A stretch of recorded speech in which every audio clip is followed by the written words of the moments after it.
झारखंड में हुए विधानसभा चुनाव ने कई नेताओं के अस्तित्व पर ही संकट खड़ा कर दिया है। झारखंड की बात करें तो 4 पूर्व मुख्यमंत्रियों की राजनीति जो है वो संकट में हो गई है।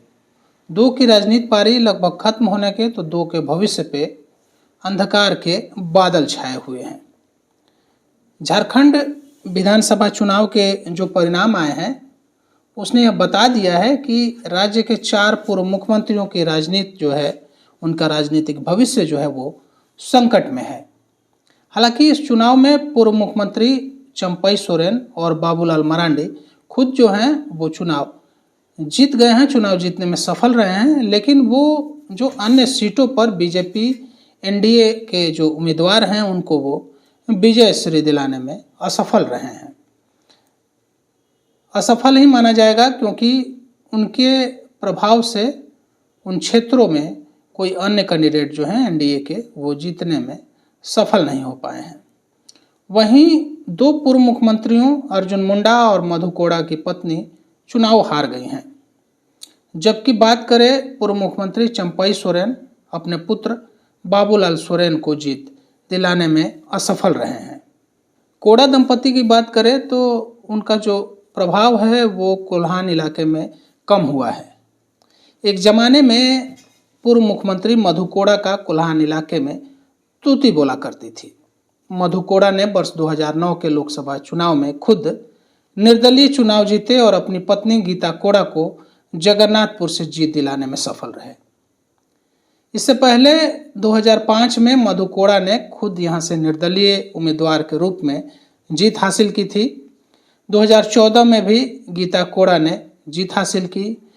उसके बाद 2019 में कांग्रेस के टिकट पर संसद में भी पहुंची, लेकिन इस वर्ष लोकसभा और विधानसभा के चुनावों से ये साफ हो गया है कि मधु कोड़ा की कोल्हान इलाके में अब पहले जैसी पैठ नहीं रही है। इसी तरह से पूर्व मुख्यमंत्री अर्जुन मुंडा इस वर्ष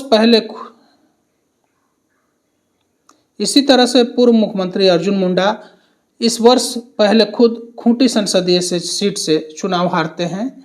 इसी तरह पूर्व मुख्यमंत्री अर्जुन मुंडा इस वर्ष पहले खुद खूंटी संसदीय सीट से चुनाव हार गए।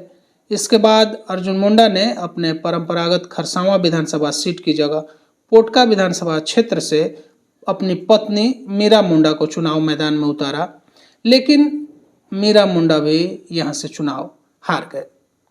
इस हार के बाद बीजेपी नेतृत्व की ओर से अर्जुन मुंडा और मधु कोड़ा या गीता कोड़ा को किस तरह से एडजस्ट किया जाता है, इसका आने वाले समय में खुलासा होगा। अब बात करें चंपई सोरेन की, जो कभी जेएमएम में रहे और वहां से मुख्यमंत्री बने, फिर बीजेपी में शामिल हुए। वो भी सरायकेला विधानसभा सीट पर खुद चुनाव जीतने में सफल रहे, लेकिन अपने पुत्र को घाटशिला में जीत नहीं दिलवा पाए।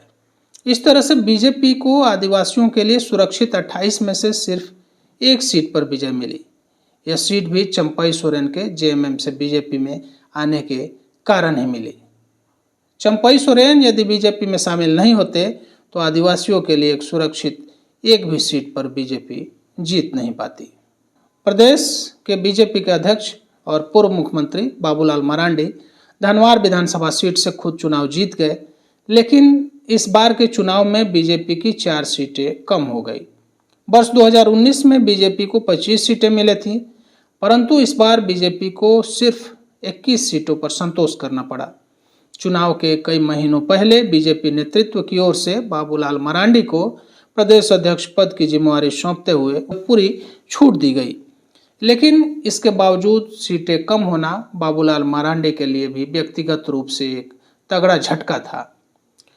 चुनाव परिणाम के पहले बाबूलाल मरांडी के समर्थक उन्हें सीएम फेस के रूप में पेश कर रहे थे, लेकिन अब बाबूलाल मरांडी की उम्र 66 वर्ष हो गई है और 5 वर्ष बाद जब चुनाव होगा तो उनकी उम्र 71 वर्ष हो जाएगी। ऐसे में आने वाले चुनाव तक खुद को प्रासंगिक बनाए रखना बाबूलाल मरांडी के लिए एक बड़ा चुनौती भी है।